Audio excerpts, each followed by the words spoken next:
Panorama group, जो सोचता है वो करता है। आपके अपने सपनों का आशियाना। नमस्कार, आप देख रहे हैं सिटी पोस्ट लाइव। मैं हूं सृष्टि राज। मैं आपके साथ वैष्णवी। बिहार में राशन कार्ड का बड़ा वेरिफिकेशन अभियान चालू हुआ है। 54 लाख से अधिक नाम हटने की तैयारी है। आधार लिंकिंग के बाद फर्जीवाड़े का भी खुलासा हुआ है। बिहार सरकार ने सार्वजनिक वितरण प्रणाली यानी पीडीएस में चल रहे बड़े स्तर के फर्जीवाड़े, अनियमितताओं और अपात्र लोगों द्वारा राशन उठाने की समस्या को देखते हुए पूरे राज्य में एक व्यापक सत्यापन अभियान शुरू किया है। यह अभियान इतना बड़ा है कि इसके पहले चरण में ही 54.20 लाख से अधिक नाम हटाने की तैयारी है। इसका सीधा मतलब है कि वर्षों से फर्जी कार्ड, गलत दस्तावेज और अपात्र लोगों का खेल चल रहा है, जिसकी अब पोल धीरे धीरे खुल रही है। तो आइए विस्तार में जानते हैं हमारी सहयोगी वैष्णवी के साथ। देखिए, फर्जीवाड़े का पर्दाफाश कैसे हुआ। आधार लिंकिंग से ये सारा खुलासे की शुरुआत होती है। बता दें कि राज्य सरकार ने राशन कार्डों को आधार कार्ड से लिंक करना अनिवार्य कर दिया, यानी कंपलसरी है। जैसे ही आधार लिंक हुआ, कई विभागों का डेटा का क्रॉस वेरीफाई किया गया। अब राजस्व एवं भूमि सुधार विभाग हो या परिवहन विभाग हो या फिर आयकर विभाग हो, नागरिक पंजीकरण यानी कि मृत्यु रजिस्टर, इन विभागों के रिकॉर्ड से मिलान होने पर बड़ी संख्या में अनियमितताएं पकड़ी गई है। बता दें कि अगर किसी की मृत्यु हो चुकी थी लेकिन राशन अभी भी उठाया जा रहा है। कई ऐसे लोग हैं जो आयकर दाता निकले, कई लाभार्थियों के नाम पर महंगी गाड़ियां हैं और 2.5 एकड़ से अधिक की कृषि भूमि भी पाई गई। अब कुछ शहरी क्षेत्रों में ऐसे लोग लाभ ले रहे हैं जिनकी आय से उच्च वर्ग में गिनी जाती है। अब आधार लिंकिंग ने इन सभी फर्जी लाभार्थियों को पकड़ने में बड़ी भूमिका निभाई है। सबसे ज्यादा प्रभावित जिले और लाखों नाम हटेंगे। आपको बता दें उन जिलों के बारे में, तो सरकारी रिपोर्ट्स के अनुसार कुछ बड़े जिलों में अपात्र लोगों की संख्या चौंकाने वाली निकली है।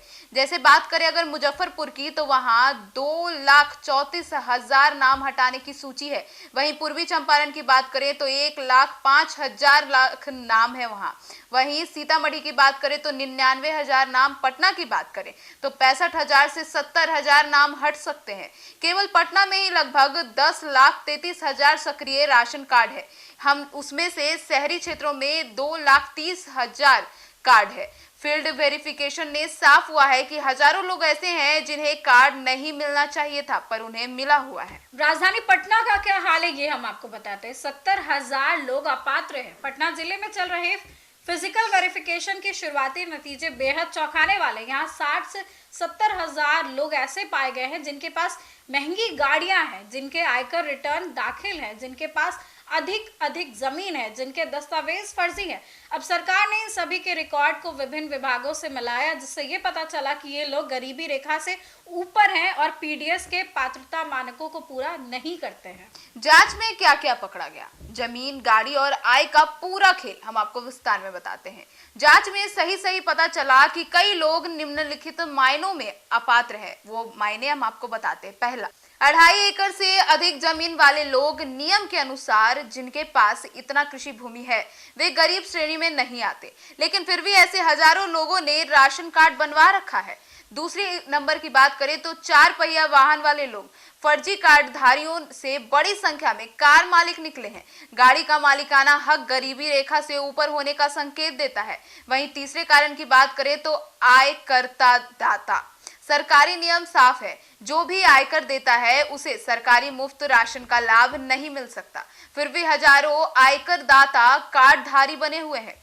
चौथा कारण, मृत व्यक्ति भी बने हुए हैं लाभार्थी। जी हाँ, मरे हुए लोगों को भी राशन मिल रहा है। दरअसल लोगों ने परिजनों की मृत्यु की जानकारी विभाग को नहीं दी। जमीन पर फर्जी दस्तावेज जो है वो रखे हुए हैं और उससे राशन उठा रहे हैं। यानी आधार लिंकिंग और डेटा मिलान से यह पूरा नेटवर्क खुलकर सामने आया है। अब पूर्वी चंपारण के बड़े उदाहरण की हम बात करते हैं, जहां सिस्टम की असलियत खुली। पूर्वी चंपारण के जिला आपूर्ति अधिकारियों ने 3 ऐसे मामले पेश किए जिसमें फर्जीवाड़े की गंभीरता पता चलती है। मामला नंबर 1 की बात करें तो सुगौली के अभिषेक कुमार की बात करते हैं। हर साल 20 लाख रुपए का इनकम टैक्स रिटर्न दाखिल करते हैं, फिर भी मुफ्त राशन ले रहे थे। ये सीधा नियम का उल्लंघन है। दूसरे मामले की बात करें तो सुगौली के प्रेम यादव, 2.5 एकड़ जमीन से ज्यादा उनके पास है, पीएम किसान सम्मान निधि का भी लाभ ले रहे हैं, फिर भी राशन कार्ड के लाभार्थी हैं। और तीसरा मामला ये है कि अमित कुमार सिंह नाम के एक व्यक्ति, 3 उनके पास 4 व्हीलर है यानी गाड़ियां हैं और पीडीएस पर कार्डधारी के रूप में सूची में है। अब ये भी एक बड़ा मिसमैच सामने आया है। ये उदाहरण दिखाते हैं कि जांच कितनी जरूरी थी और अभी बहुत गड़बड़ियां सामने आनी बाकी है। केंद्र सरकार की पूछताछ और वन नेशन व राशन कार्ड योजना का क्या? आपको बता दें, जब केंद्र सरकार ने एक राष्ट्र एक राशन कार्ड योजना लागू की तो उसने सभी राज्यों में अद्यतन और सटीक डेटा मांगा। केंद्र ने पूछा कि राज्य में कितने वास्तविक लाभार्थी हैं, कार्ड में कार्ड आधार के लिंक हुए और इतने लोग मोबाइल ओटीपी वेरिफिकेशन में फेल हुए। इसी पूछताछ के बाद बिहार सरकार सक्रिय हुई और बड़े स्तर पर सत्यापन शुरू किया। अब आपको बता दें किन किन लोगों को नहीं मिल सकता है राशन और साफ नियम क्या कहते हैं। तो सरकार के नियम बिल्कुल स्पष्ट हैं। इन 4 तरह के लोगों को राशन नहीं का लाभ नहीं दिया जा सकता है। जिन व्यक्तियों की मृत्यु हो चुकी है और जिनके पास 4 पहिया वाहन है, जो आयात करता है और जिनके पास 2.5 एकड़ से अधिक कृषि भूमि है। इन मानकों पर पालन नहीं होने से इनका बड़ा फर्जीवाड़ा संभव हो पाया है। अब आगे क्या होगा आपको बताते हैं। नोटिस, 90 दिन, फील्ड जांच, फिर कटौती।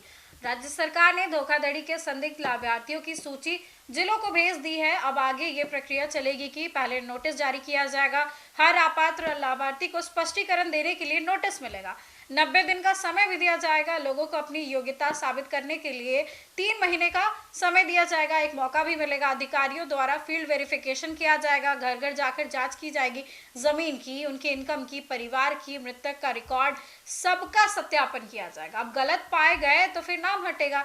यदि किसी ने फर्जी दस्तावेज दिए या फिर गलत जानकारी दी तो उनका नाम स्थायी रूप से राशन सूची से हटा दिया जाएगा। सरकार का ये बयान है कि गलत पाए गए तो नाम हटे बिना नहीं रुकेंगे। पूर्वी चंपारण के जिला आपूर्ति अधिकारी विजय बहादुर सिंह ने यही बात कही है। गलत दस्तावेज जमा करने वाले किसी भी व्यक्ति को नोटिस जारी किया जाएगा। फील्ड वेरिफिकेशन के बाद जो भी अपात्र पाया जाएगा उसके नाम को सूची से हटा दिया जाएगा। इसका यही मतलब है कि सरकार अब इस मामले में बहुत सख्त है।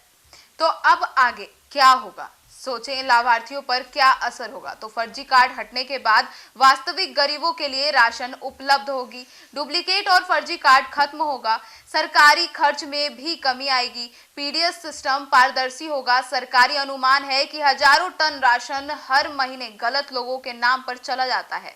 अब यह बचत सही लोगों तक पहुंचेगा।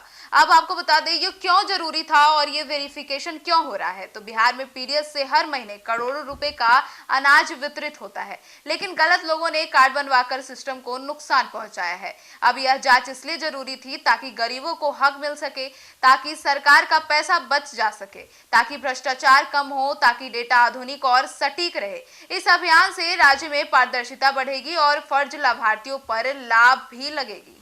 बता दें कि बिहार सरकार ने राशन कार्डों की बड़े स्तर पर जांच की शुरुआत कर दी है और ये बेहद महत्वपूर्ण कदम बताया जा रहा है।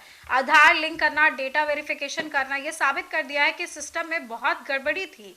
54 लाख नाम हटने का अनुमान बताता है कि ये सिर्फ एक प्रशासनिक कार्रवाई नहीं बल्कि सबसे बड़ा सफाई अभियान भी है, जो गरीबी रेखा के असली लाभार्थियों तक सुविधाएं पहुंचाने के लिए बहुत जरूरी था। अगले कुछ दिनों में जिलों में नोटिस, जांच, अंतिम कार्रवाई शुरू होगी। फर्जीवाड़े का खत्म करना ये प्रयास है कि बिहार के पीडीएस सिस्टम को और मजबूत बनाएगा। तो यही बात है कि कई लोग जो है गलत डॉक्यूमेंट्स देते हैं, कई लोग जो है जो स्वर्गवास कर चुके हैं लेकिन फिर भी उनके नाम पर राशन उठाया जा रहा है।